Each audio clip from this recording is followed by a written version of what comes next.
putain de cafetière. Une nouvelle noire pour sourire du désespoir par Valérie Bonneau.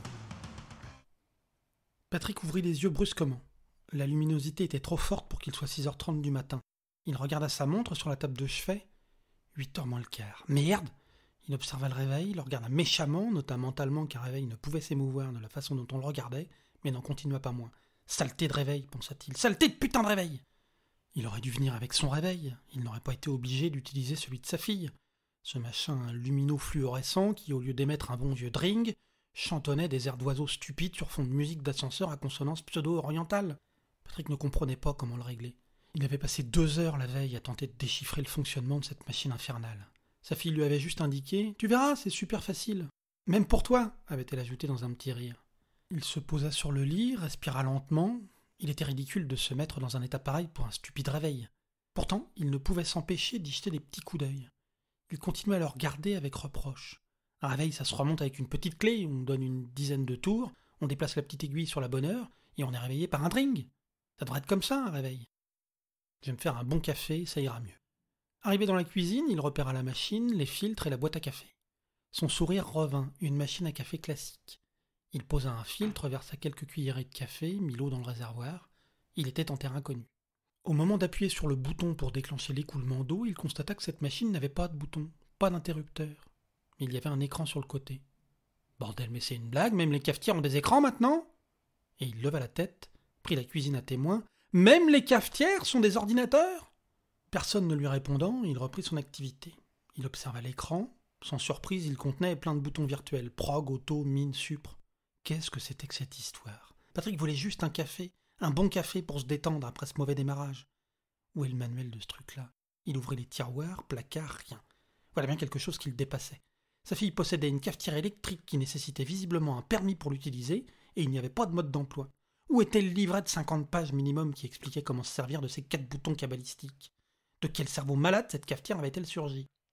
Chez lui, il aurait pris ses grains de café, les aurait mis dans son moulin, il aurait tourné la manivelle plusieurs fois, aurait déposé le café dans le filtre, versé l'eau et appuyé sur le bouton. Il pouvait peut-être demander à sa fille comment se servir de sa cafetière. Tant pis s'il la réveillait, elle n'avait qu'à avoir des machines normales. Il frappa à sa chambre, finit par ouvrir, elle n'était pas rentrée. Il retourna dans la chambre, prendre son téléphone portable. Comment s'allumait-il déjà? Ah oui, le bouton vert. Il appuya sur le bouton vert, l'écran s'illumina. Il appuya de nouveau et le numéro de Chantal apparut. Chantal? Il ne voulait pas appeler Chantal, il voulait appeler sa fille Emma. Trop tard. Il entendit la voix de Chantal. « Patrick? Pourquoi tu m'appelles à cette heure-là? Ça va ?» Il hésita. Il ne pouvait tout de même pas lui raccrocher au nez. Comment on raccrochait d'ailleurs? Le bouton rouge, oui, le bouton rouge. Ce n'était pourtant pas très compliqué. Vert pour allumer et appeler, rouge pour éteindre et raccrocher. Pourquoi ne pouvait-il pas s'en souvenir? « Allô, Patrick, tu es là ?»« Oui, finit-il par répondre d'une voix empruntée. Ne me dis pas que tu m'as appelé par erreur. Ah merde. Mais c'est pas possible, il y a 2 boutons sur ton téléphone, Patrick, 2. Je sais. Tu sais combien de fois tu m'as appelé par erreur ce mois-ci? 2 fois? 2 fois par jour, oui, et toujours à des heures bizarres. De toute manière, c'est simple, depuis que t'as ce portable, tu ne m'appelles que par erreur. Ce qui est quand même formidable. Et à chaque fois que tu veux m'appeler, tu appelles quelqu'un d'autre. Ça commence à bien faire. Va suivre une formation ou supprime mon numéro, parce que j'aimerais bien faire une nuit complète de temps en temps. Ah, ce qu'il détestait ça, il détestait qu'on lui fasse remarquer à quel point il était handicapé avec ces machins. Car il s'agissait de cela, d'un handicap. Les gens de son âge, la soixantaine, le comprenaient au début, mais même eux avaient progressé, tandis que lui, qui s'était d'abord entêté, avait refusé d'essayer, se retrouvait maintenant complètement largué dans un monde de cafetières programmables, de réveil à touche et autres horreurs numériques. « Excuse-moi, Chantal, je vais faire un effort. Fais surtout une formation, 2 boutons, merde !» Et elle raccrocha. Oui, 2 boutons, mais une infinité de possibilités pour Patrick. Il y avait 2 boutons, le rouge et le vert, mais il y avait aussi ce bouton avec une tête dessus. Ah oui, les contacts. Mais j'appuie sur le vert d'abord ou sur les contacts en premier? Transpirant, il imprima une légère pression sur le petit bonhomme. Liste de contacts apparut sur l'écran. Ok, maintenant il fallait appuyer sur les 2 flèches. Ça faisait 5 boutons en tout, pas 2.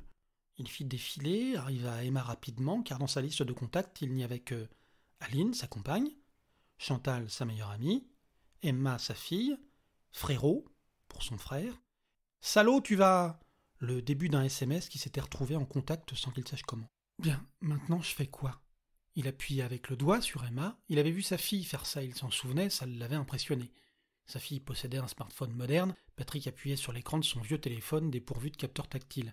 Il appuya 1 fois, 2 fois, s'énerva, ses gros doigts débordant un peu sur les flèches, et ce faisant, le curseur se positionna sur Chantal tandis que son pouce mordait sur le bouton vert. Merde. Comme la plupart des handicapés numériques, lorsque Patrick faisait une mauvaise manipulation, il avait le sentiment qu'il venait de divulguer le code de la bombe atomique à un sociopathe, que son compte en banque allait se vider dans l'instant, ou qu'un laboratoire allait libérer un virus pire qu'Ebola. Le décalage entre les conséquences réelles et celles pressenties était comique pour un observateur, pathétique pour la victime. « Patrick, tu te fous de ma gueule ? » ?»« Non, mais je t'assure, Mais tu m'assures que t'es un débile léger, j'étais au courant, je te remercie. »« Non mais quoi ? Explique-moi lequel des 2 boutons tu as mal utilisé. »« Il y a 5 boutons, tenta-t-il de se justifier. »« Oui, ça doit coller avec ton nombre de neurones, alors tu attribues 1 neurone à chaque bouton et t'essayes d'en garder un pour pas te chier dessus quand tu me téléphones. » Elle abusait un peu. « Ou mieux, tu mets 1 neurone de côté pour te souvenir de plus m'appeler. » Mais elle avait raccroché. Il regardait le téléphone avec malfaisance. Saleté de téléphone. Il n'osait plus s'en servir. Tant pis, pas de café. Il allait boire un jus d'orange et ça irait bien. Il tira la poignée du frigo, mais la porte refusa de s'ouvrir. Patrick fixa le frigo avec effroi. Il y avait un écran dessus. Un écran sur un frigo ? Le monde était devenu fou dans son sommeil. Un bout de papier collé sur la porte attira son attention. « Papa, c'est un frigo connecté. Ce n'est pas sale, mais tu dois lui donner le code pour qu'il s'ouvre. » Sa fille lui avait parlé de cette coloc qui piquait toute la nourriture. Ce frigo connecté obligeait à donner son mot de passe et faisait l'inventaire de ce qui était pris à chaque fois. Il n'avait rien compris, mais il avait retenu code. Quel code déjà ? 1985, oui, c'était simple, l'année de naissance de sa fille. Il se mit bien en face de l'écran et dit « 1985 !» Il tira de nouveau la poignée, mais la porte résistait toujours. Il articula très précisément, un peu comme lorsqu'on parle à un étranger, « 1985 !» Il avait également augmenté le volume. Il hurlait presque arrivé au 5. Patrick avait juste oublié que le frigo ne répondait pas à la parole. Il fallait taper le code sur l'écran. Il resta encore quelques instants à gueuler 1985, puis il constata que le frigo était de marque américaine et tenta de le dire avec un accent anglais. 1985. Mais la porte restait fermée, désespérément fermée. Alors il gueula « Mais putain de bordel de frigo de merde, tu vas t'ouvrir !» Et il tira si fort qu'il fit tomber le micro-ondes qui trônait au-dessus du frigo et faillit s'écraser sur ses pieds nus. Pas de café, pas de jus d'orange. Tant pis, il prendra une douche rapide et profiterait d'un petit déjeuner de qualité dehors.